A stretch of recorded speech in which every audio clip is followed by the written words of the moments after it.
everybody, welcome to the weekly recap on this 4th of July weekend. I hope you're going to have a great 4th, my favorite holiday of the year. Let me start off. I made a trip to a local cemetery this week. I neglected to bring Mary Kate with me, but, well, look, here's my report. I found it pretty interesting.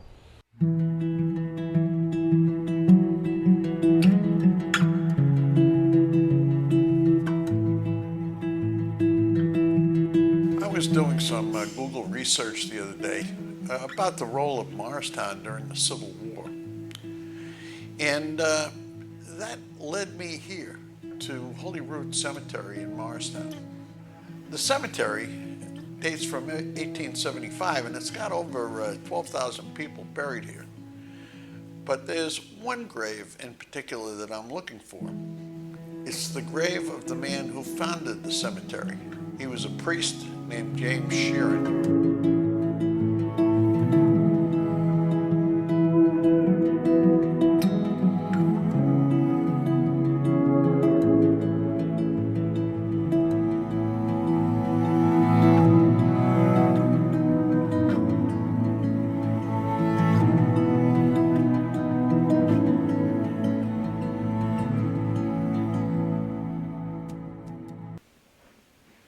And I found out that he was a super interesting guy. He was born in County Longford, Ireland in 1813. He and his parents migrated to Canada as a child, and his family ended up in Michigan. He worked as a tailor and a school teacher.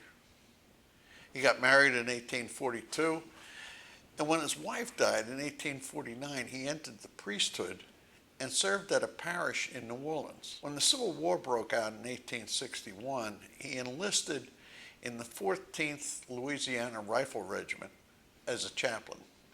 That regiment became part of Lee's Army of Northern Virginia. There's a whole book about his Civil War experiences, but I, quite frankly, couldn't get it. Apparently, he wasn't really interested in favor of slavery, but he equated the Southern desire to secede from the Union with the Irish desire to get out from under the thumb of England. Sheeran was at some really major battles, Antietam, Chancellorsville, Gettysburg, and the brutal battles in Grant's Overland campaign against Lee. He was captured by Phil Sheridan in the Shenandoah Valley in September 1864. Now, there are a number of anecdotes about his conduct in the Confederate Army, but quite frankly, maybe they're true, maybe they're not. I tend to think of them as bogus, so I'm not going to repeat them here. After the war, Sheeran returned to his parish in Louisiana. In 1867, an epidemic swept through New Orleans. It killed about 3,000 people, and it ruined his health. He came north.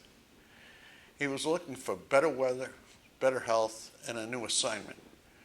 Now, he was assigned to Morristown, to Assumption Church in October of 1871, and he decided that the parish had outgrown its church.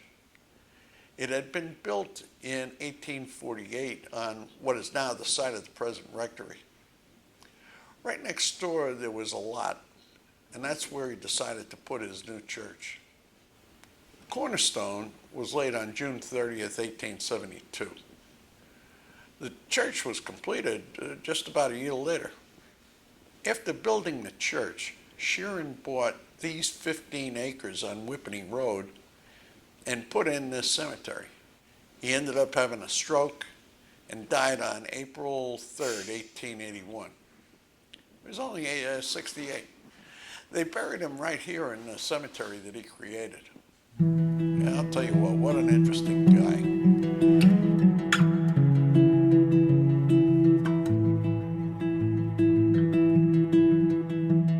He sort of grabs my attention for a couple of reasons.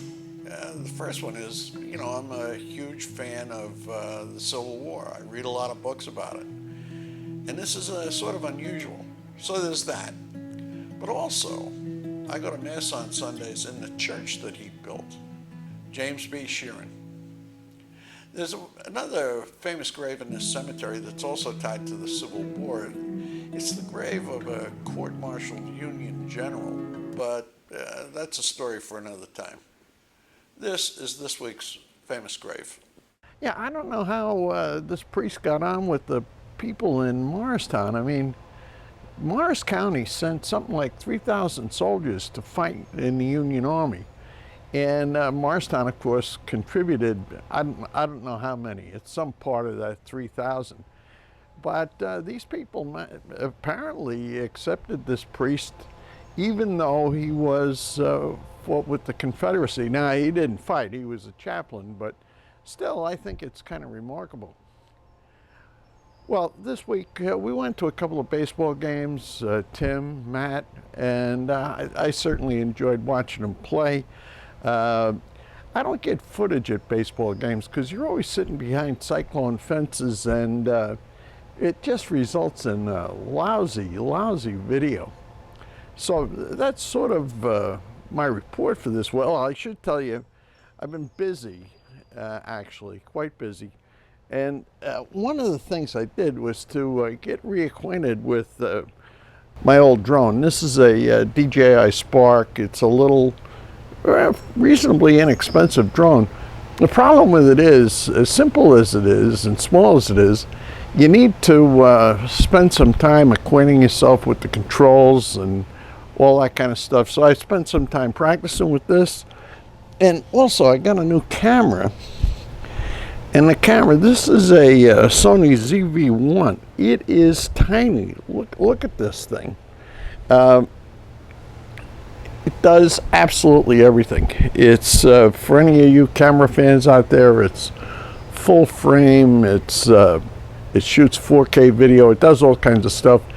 And I've been practicing with this and with the drone, and hopefully next week I'll have some footage. I'll be able to show you, I'll put together some stuff where I'll be able to show you these things performing. So anyway, that's the news for this week, such as it is. Great, looking forward to a great weekend. You all have a good one. See you next week. Check in. I hope you enjoyed this video. If you did, press the like button, press the subscribe button, and once again, thank you for your viewership.